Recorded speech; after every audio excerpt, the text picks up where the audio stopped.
안녕하세요. 토방이시우입니다. 오늘은 다가오는 7일 저녁에 치러질 프리미어리그 8라운드 두 경기를 분석해보는 시간 가지도록 하겠습니다.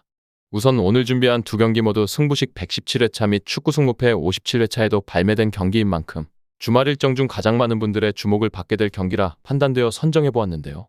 뿐만 아니라 두 경기 모두 주중에 유럽 대항전 일정을 치르지 않았다는 메리트가 있기에 다른 경기에 비해 비교적 변수가 적다고도 느껴졌기에 꼭 합리적인 선택지까지 도달해보도록 하겠습니다.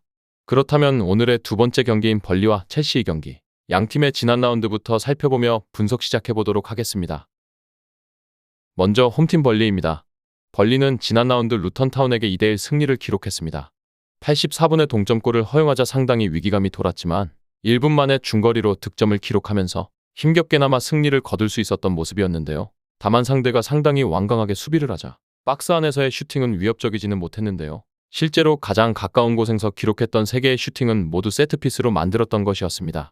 생각보다 중원을 쓰면서 전개하는 벌리인데 이러한 전개에 비해 효율이 마냥 좋다고 보기는 어렵다는 것이 현재의 평가이며 높은 라인을 구축하는 편이라서 생각보다 실점 위기가 상당히 잦은 벌리입니다. 실제로 지난 경기를 제외하면 벌리가 선취골을 기록한 경기는 2경기뿐이고 해당 2경기에서도 결국 동점골을 허용하면서 승점 3점을 챙기지 못하기도 했습니다. 또한 이번 일정에서 첼시가 전술적인 면에서 어느 정도 감을 잡았다는 점이 상당한 부담으로 다가올 가능성도 높은 벌리입니다. 다음은 원정팀 첼시입니다. 첼시는 오랜만에 풀럼을 2대0으로 잡아내고 승리를 거둘 수 있었는데요. 최근 지지부진했던 빌드업이 나름대로 잘 통했다는 점이 긍정적인 점이라고 할 수 있습니다. 갤러거와 엔조의 위치 때문에 중앙에서 공이 잘 돌지는 않았는데 지난 경기에서는 갤러거에게는 상대 중원의 핵심을 압박하게 했고 엔조 역시 3선으로 내리면서 경기력이 제법 개선된 모습을 보여준 첼시입니다. 또한 이둘의 자리를 스위칭해주니 상당히 경기력이 살아나기도 했는데요. 그동안 공격진에서 유일하게 제 몫을 해줬다는 평가를 받던 스털링이 바이러스 감염으로 인해 선발에서 제외되었음에도 이러한 성과를 보여주었기 때문에 더욱 의미가 있다고 볼 수 있었는데요. 물론 스털링도 지난 경기 65분에 교체로 들어가면서 이번 경기에서는 출전이 가능할 것으로 보이고 무드릭과 브로야도 득점을 기록하는 등 공격진에서 긍정적인 시그널이 매우 많은 첼시입니다. 다음은 양팀의 예상 라인업과 부상 자현황을 살펴보도록 하겠습니다. 먼저 홈팀 벌리부터 살펴보겠습니다. 벌리는 이번 일에서도 4-3-3의 접근을 채택하며 비교적 높은 라인을 구축하며 공세적인 맨체스터 시티식 축구를 구사하고 있는데요. 다만 이러한 높은 라인을 활용한 전술에 대한 효율이 좋다고 볼 수 없는 상황이며 공격에서 또렷한 성과를 내어줄 자원 또한 전무한 상황이라 이번 일정에서도 득점에 대한 큰 기대를 가지기는 무리가 따를 전망입니다.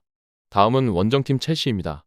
첼시 역시 이번 일정에서 4-3-3의 접근을 시도할 공산이 큰데요. 무엇보다 지난 경기에서 공격에서 어느 정도 성과를 보였고 중원에서의 교통정리도 갤러거와 엔조의 위치를 스위칭하는 방식이 비교적 약체인 풀럼을 상대했을지라도 경기력적인 측면에서는 분명히 긍정적인 모습을 보여준 첼시인 만큼 이번 일정에서도 이러한 방식을 채택하며 기대를 불러 모으는데요. 다만 아직도 첼시 역시 완벽하게 전술적인 최적화를 마쳤다고 보기는 어려운 만큼 실점에 대한 리스크도 충분히 감안해야 하는 경기라고 보여졌습니다. 다음은 해외 유명 베팅업체에서 부여한 배당을 체크해보도록 하겠습니다. 해외 유명 베팅업체인 bet365에서는 홈팀 벌리의 승리에는 4.50의 배당을, 무승부에는 4.00의 배당을, 원정팀 첼시의 승리에는 1.73의 배당을 부여했으며 현재까지 모든 업체의 배당이 첼시의 승리 쪽으로 동일하게 하락하는 추이를 확인할 수 있었습니다. 이러한 추이는 역시나 지난 경기에서 첼시가 어느 정도 반등했고 전술적인 안정화가 진행되었다는 것이 근거라고 볼 수도 있었습니다. 다음은 언더 오버입니다. 2.5의 기준에서 보았을 때 오버에는 1.75의 배당이, 언더에는 2.05의 배당이 부여되었으며 현재까지는 언더 쪽으로 배당이 하락하는 추이를 확인할 수 있었습니다. 끝으로 이번 일정의 우선적인 결론을 말씀드리면서 마무리해보도록 하겠습니다. 이번 경기는 첼시의 승리를 기대해보도록 하겠습니다. 일단 첼시가 지난 경기에서 중원의 교통정리가 어느 정도 이뤄지면서 경기력이 확실히 좋아진 모습을 보여주었고 벌리의 높은 라인이 수비에서는 확실히 좋지 못한 영향을 주고 있기에 생각보다 첼시의 완강한 대응에는 박스 안으로의 진입까지 힘겨워하는 모습을 보여준 만큼 이번 일정에서는 최근 긍정적인 면모를 보여준 첼시의 승리 쪽 접근을 최우선적으로 채택해보면서 오늘의 경기 분석 마무리해보도록 하겠습니다.